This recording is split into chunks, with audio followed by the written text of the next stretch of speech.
Okay, so we go over the basics of this deck. This is blue-red Tron.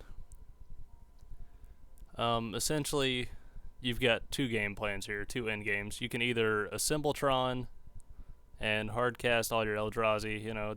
As you can see, we're running 3 Emrakul's, and that leads me to the other game plan, which is dropping out through the breach.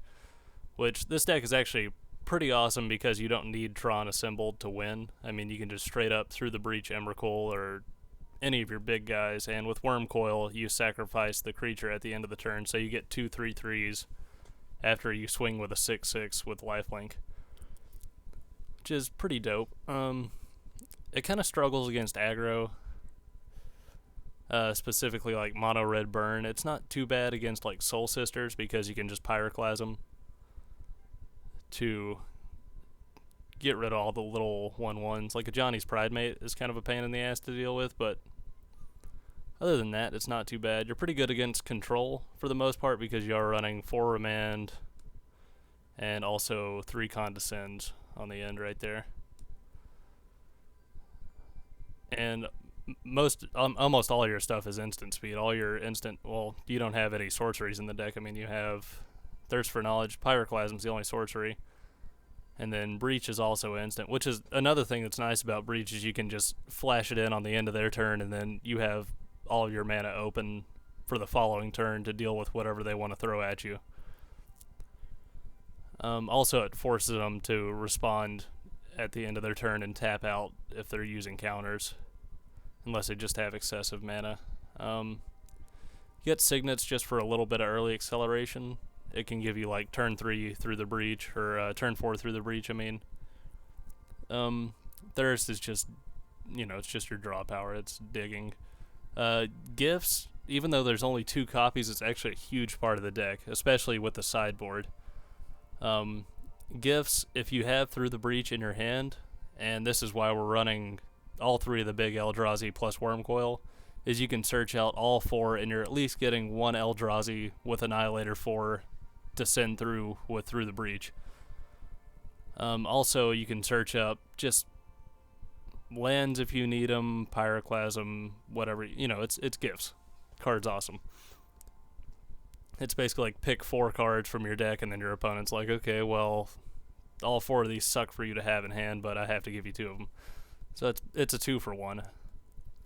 The sideboard, we have 2 Engineered Explosives, which is good against, again, like Soul Sisters, anything that has a lot of stuff that's the same CMC. Like Affinity, it's pretty decent against Affinity, and we can actually get it up to 3 charge counters because we are running green, red, and blue. And the green comes in for, we've got Krosan Grip, Back to Nature, Nature's Claim, and Ancient Grudge for the flashback. And the reason that I'm running 4 different types of removal is so that I can search out all of them with gifts and at least get 2 in hand. And worst case scenario is like I get Krosan Grip in hand and Back to Nature in hand, but Ancient Grudge in the graveyard. So I mean, you're getting at least 2 to 3 shots if you get a gifts and you need artifact removal. Combust is against like any kind of Splinter Twin stuff. I mean, it kills Deceiver Exarch, Pestermite, and also it can't be countered. So I mean, it's a pretty dope card. We got Boseiju, which also comes in against stuff like Splinter Twin or Scape Shift, anything that runs a lot of counters. And it's okay to only run 1 Boseiju in this deck because you are running Expedition Map and you can search it out pretty easily. Again, the same thing with our graveyard removal stuff. We've got 1 Tormod's Crypt, 1 Relic, and then on top of that we have Grafdigger's Cage, which any one of them would be okay to get in hand. Preferably you want Relic or Crypt if you really need their graveyard gone, like against the occasional Dredge deck or something. But Grafdigger's Cage is good enough, I guess. Keeps like Bloodghast from coming back, and it also stops. Grafdigger's Cage is great against like pod decks, and a lot of the pod decks rely on searching out like what the hell is his name? The little green one, Exalted guy. I can't think of his name for some reason. Anyway, he doesn't enter the battlefield and destroy an artifact. You get him on the board, you pay 1 and sacrifice him, and then you can destroy target artifact or enchantment. Which that's why Torpor Orb really isn't that good anymore against pod decks, is because they are running the what the hell is his name? I gotta look this up because it's bugging me.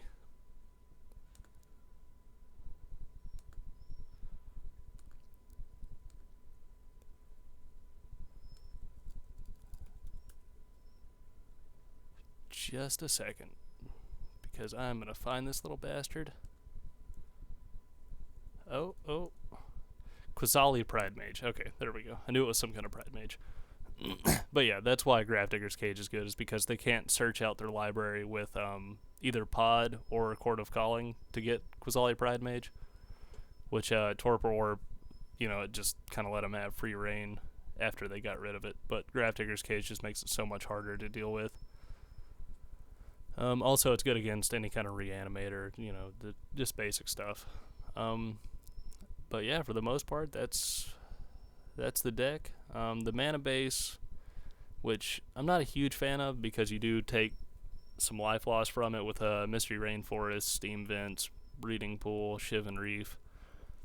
But usually you can deal with the life damage or life loss unless you're playing against, and this is why it's got a bad matchup against like Mono Red Burn, because you don't really have a whole lot of answers even in the sideboard. I mean, there's just not a whole lot you can do. I guess we could put like some Elixir of Immortality in the sideboard or something, but you know what, we'll play with it, and if I can find some changes that I can make that'll really help the deck out, I'll let you know. And don't forget to listen to the TGB radio show every Sunday night at 8 o'clock, and I will see you next time.